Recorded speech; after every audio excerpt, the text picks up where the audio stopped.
Process मालकांची दादागिरी खपवून घेणार नाही, अन्यथा इचलकरंजीचा पाणीपुरवठा रोखणार, दीपक पाटील यांचा इशारा.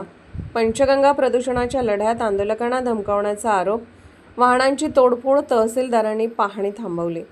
पंचगंगा नदी प्रदूषणाच्या गंभीर प्रश्नावर प्रशासन, प्रोसेस उद्योग मालक आणि आंदोलनकर्ते यांच्यात तोडगा काढण्याचे प्रयत्न सुरू असतानाच शुक्रवारी 5 जून झालेल्या स्थळ पाहणीत मोठा गोंधळ उडाला.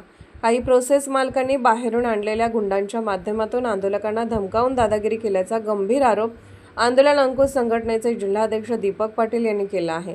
अशा प्रकारची गुंडगिरी पुन्हा झाल्यास इचलकरंजी शहराचा पाणीपुरवठा कोणतीही पूर्वसूचना न देता रोखण्यात येईल, असा थेट इशारा त्यांनी दिला. पंचगंगा नदीत सोडल्या जाणाऱ्या सांडपाण्याच्या प्रश्नावर 4 जून रोजी प्रांत कार्यालयात प्रशासन, आमदार राहुल आवाडे, प्रोसेस उद्योग मालक आणि आंदोलनकर्त्यांची बैठक झाली होती. या बैठकीत सांडपाणी व्यवस्थापनासाठी उपलब्ध करून दिलेल्या 106 एकर जागेची प्रत्यक्ष पाहणी करण्याचा निर्णय घेण्यात आला होता.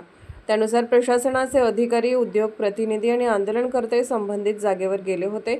मात्र पाहणी दरम्यान वातावरण तापले. आंदोलनकर्त्यांच्या म्हणण्यानुसार काही प्रोसेस मालकांच्या समर्थकांनी अरेरावी करत दबाव निर्माण करण्याचा प्रयत्न केला.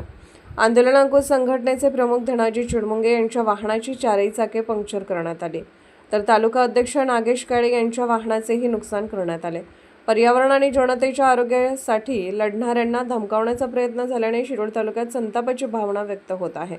या प्रकारामुळे सरकारी कामात अडथळा निर्माण झाल्याचं लक्षात घेत इचलकरंजीचे तहसीलदार श्री खिलारी यांनी शेतपाहणीचे पुढील काम तात्काळ थांबवले आणि संबंधित घटनेबाबत तीव्र नाराजी व्यक्त केली. SK news Shirol.